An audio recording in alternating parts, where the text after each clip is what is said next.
572. Perigee plus 00085. 00764. 030. 293. Eagle Houston, we see you on the steerable, over. Roger, Eagle, done. Roger, how does it look? The Eagle has wings. Roger. The Eagle has wings. On its own now, but with Columbia near at hand, it coasted around to the backside of the moon, and there, while out of direct communication with the Earth, it fired its engine to slow its descent to a touchdown on the near side of the moon. Collins in Columbia continued in orbit, awaiting their return. Neil, this is Houston, loud and clear. Break, buzz. Never before had so many people been attuned to one event at one time. The world waited, curious, wondering, aware, like a sleeper wakened in the night by a faraway sound.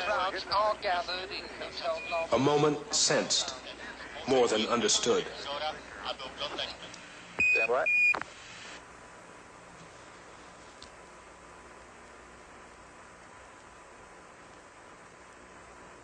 Okay, Neil, we can see you coming down the ladder now. Okay, Neil, we can see you coming. I'm going to step off the limb now. That's one small step for man, one giant leap for mankind. That's one small step for man, one giant leap for mankind. It was almost dangerous. You lose sight of the fact that it's a vacuum out there, and if you spring a leak next to it, you're going to be dead. Uh-oh.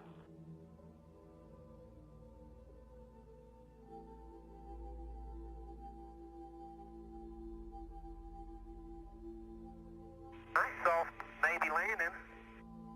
Yahoo! Boy, do I like to run up here.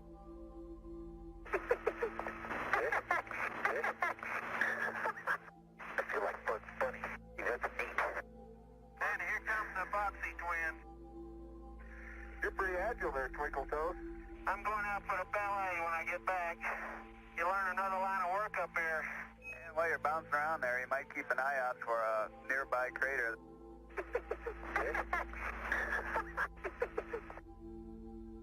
Oh, rat. I've been on my knees twice to get there. John? Yes, sir. You are black from the knees down. No way to avoid it. That's why I'm glad the pressure suit bends. John, you are filthy. I tell you, there's a pot called the Kill Blast. Hey, here's a rock I'll be glad to see in Houston. Man, Tony, you don't know how much fun this has been. We concur, John.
digress for a second to discuss one of the main defenses that people make to show or argue that we had to have gone to the moon.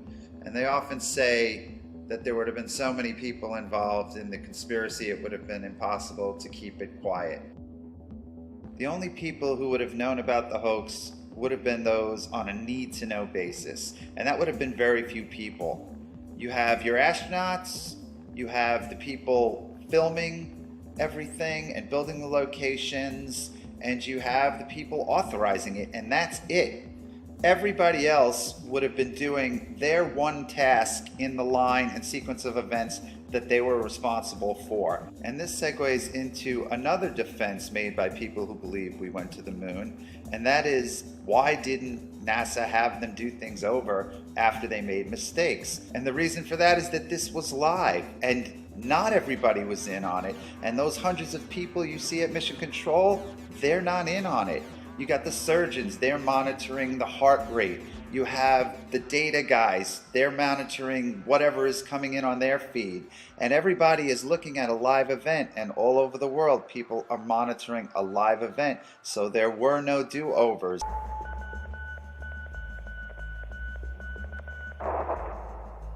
In the first three segments, I'm quite certain about the conclusions that have been drawn, and we will return to the heavy artillery in the final segment. But for this segment, I want to sort out a few unknowns.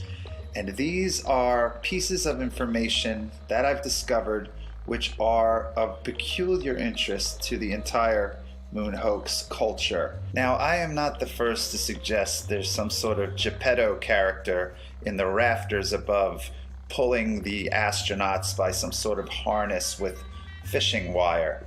Like, why does Charlie Duke want John Young to push on his head here? Oops, here we go again. Give me a help.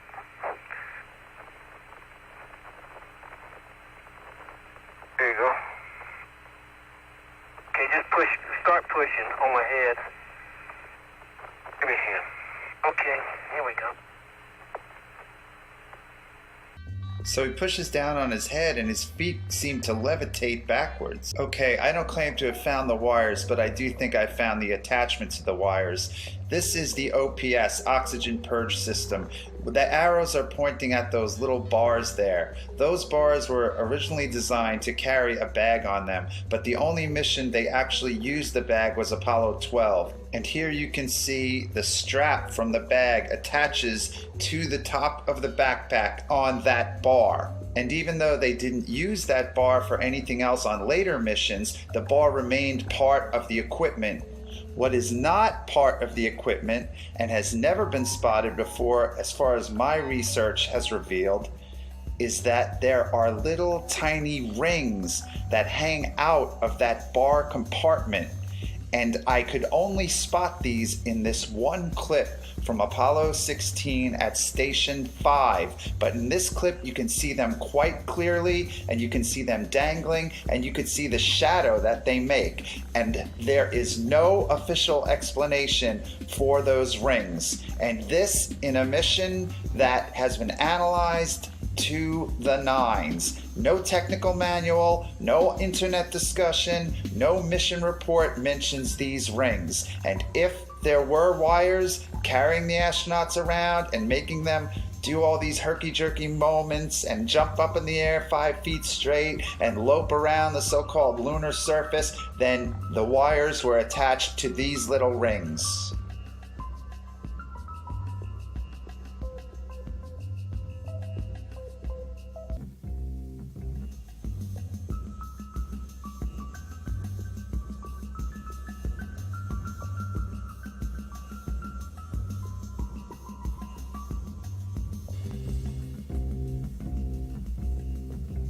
So we pick up the action on EVA-3, Apollo 16, and the astronauts have just returned from House Rock, which is that big rock they were gallivanting in front of in the beginning of this segment. Charlie Duke is switching magazines in the 16mm movie camera, which is at the top right of the screen. He's turning it now. Watch his visor, because I believe you are going to see an artificial light source flicker on and off very quickly. At first you will see the light travel up his uniform, and then it will flash on in his visor, and then it will flash off. Boom, there it goes. Now, NASA's official position is that there were no artificial lights used on the surface of the moon. The astronauts were issued flashlights, but they were only used inside the ships. Here is a picture of the actual flashlight used by John Young during this mission. That's a better size one. Watch the beam of light travel up the spacesuit. It will go on his left shoulder and then swing over towards his right shoulder, under his chin, and right up into the visor.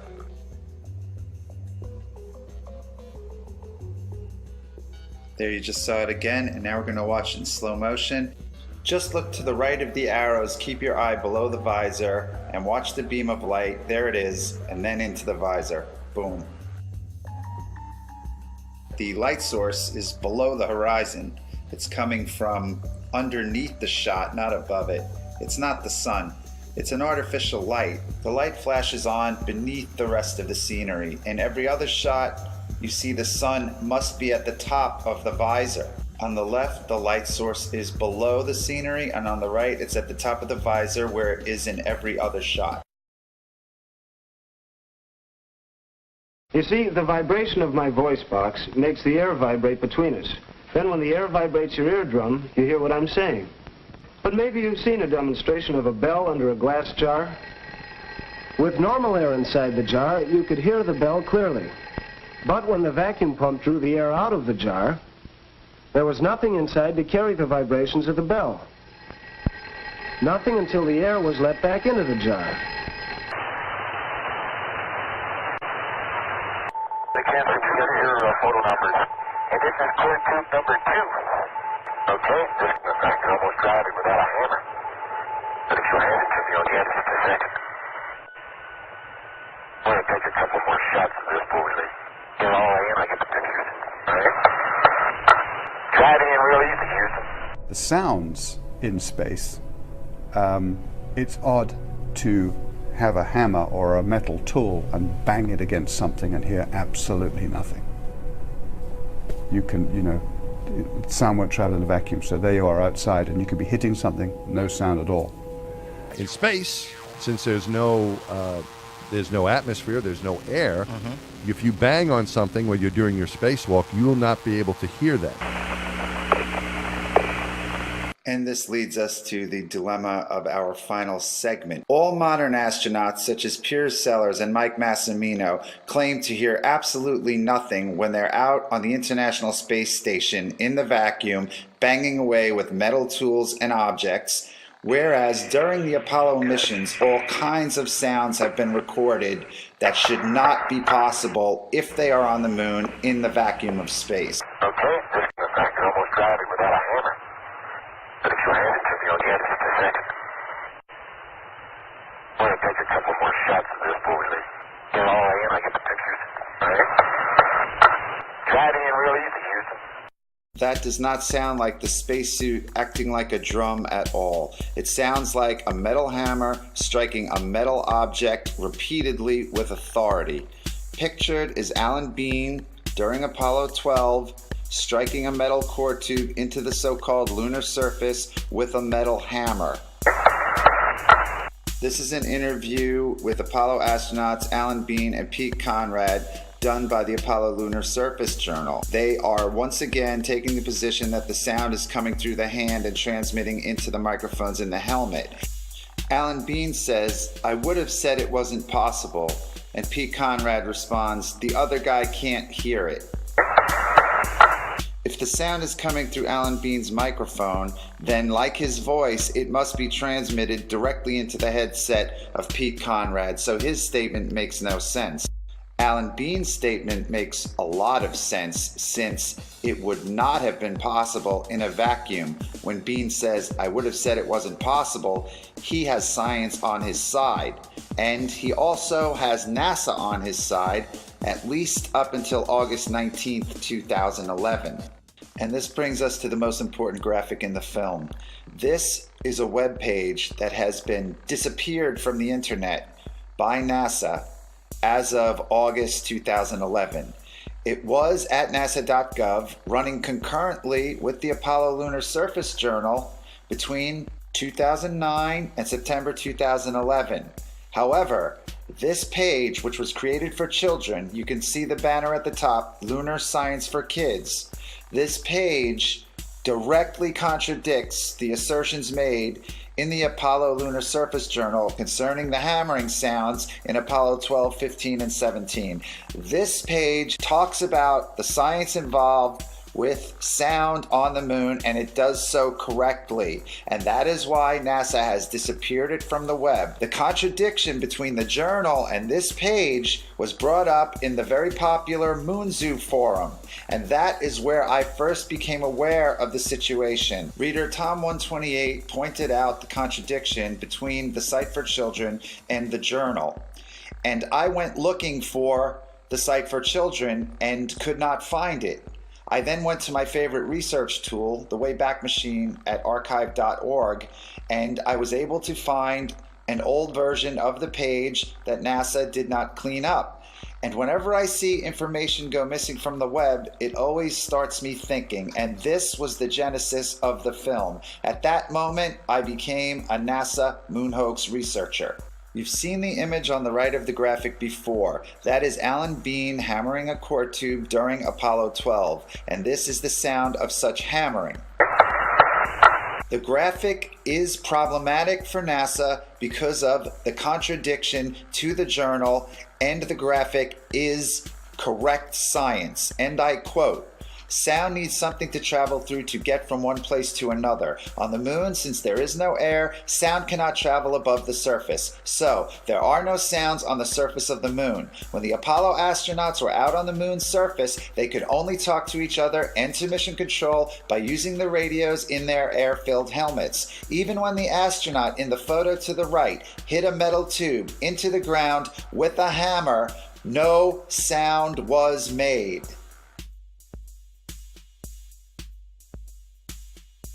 All of the sounds so far analyzed were made by the astronauts as they were handling tools, but now we are going to analyze some sounds that are made a distance away from the astronauts.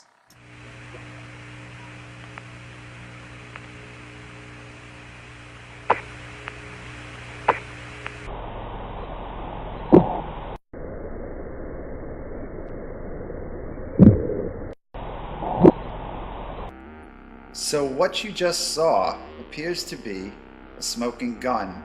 That scene, which was broadcast live to the world during Apollo 15, shows astronaut James Irwin. He takes this cord or band off of a canister, and those canisters are in the mesa table, which Irwin is standing in front of. He unravels the cord, which has two metallic locks at the end of it, pictured here. They look like bullets. He takes that off, he unravels it, he reaches back with his right hand, and he throws the cord away. Let's take another look at it.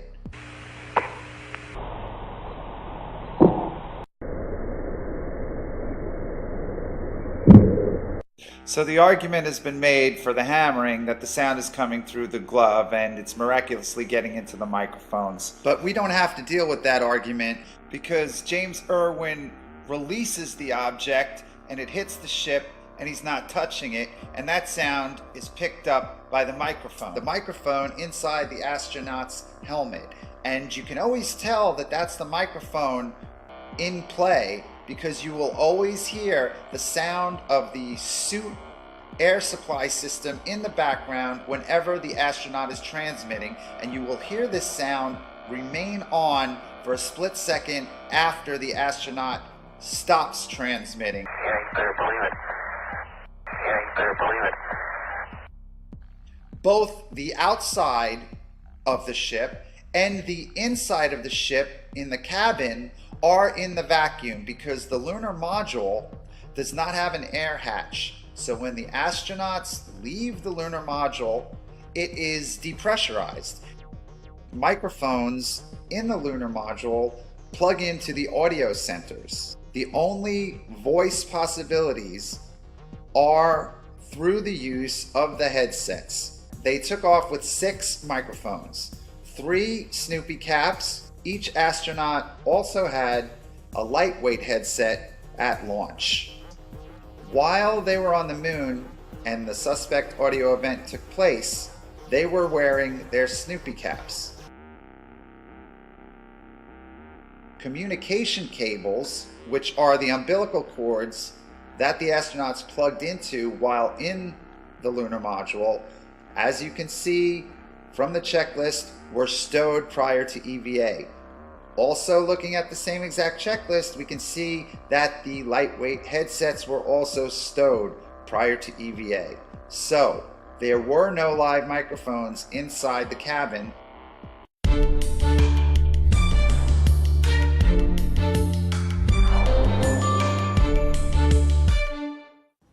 The future of space exploration, the emergence of private space sector and daily life in space.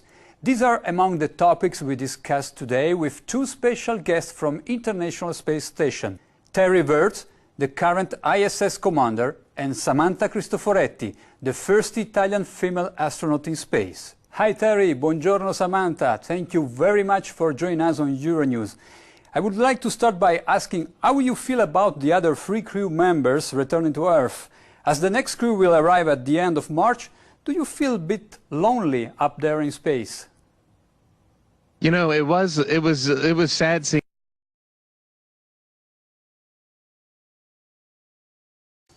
And what comes after the International Space Station once its mission is over? How do we ensure the presence of humans in space? Well, that's a great question. The plan that NASA has is to build a rocket called SLS, which is a heavy lift rocket. It's something that is much bigger than what we have today, and it will be able to launch the Orion capsule with humans on board, as well as landers or other components to destinations beyond Earth orbit. Right now, we only can fly in Earth orbit. That's the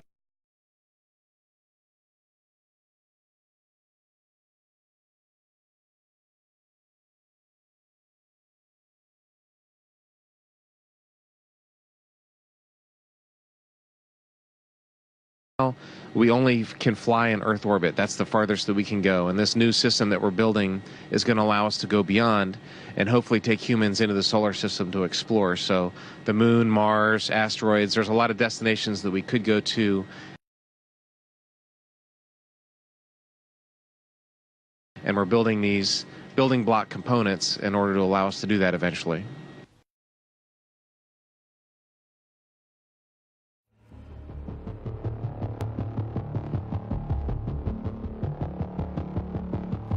Orion is getting ready to launch.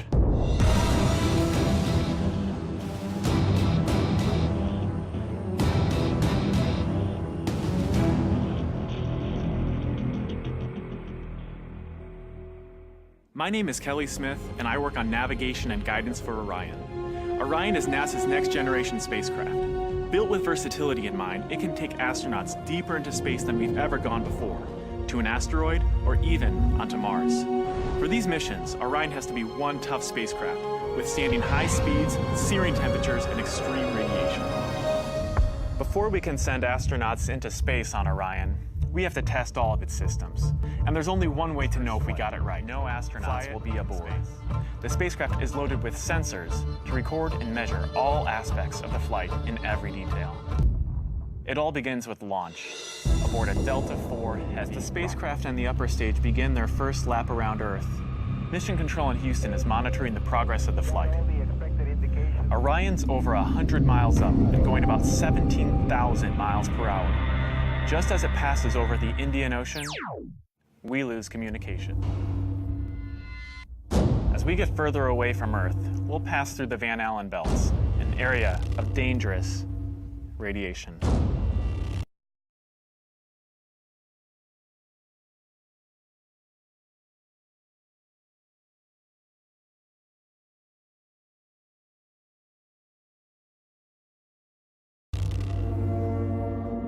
Radiation like this could harm the guidance systems, onboard computers, or other electronics on Orion. Naturally, we have to pass through this danger zone twice. Once up and once back.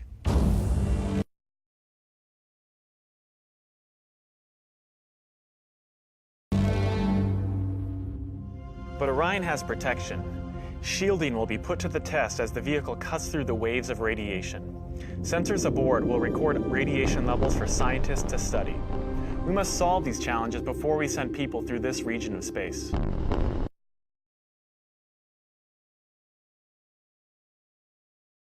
It's great to be a part of this first space flight for Orion, and we're looking forward to beginning a new chapter in human space exploration.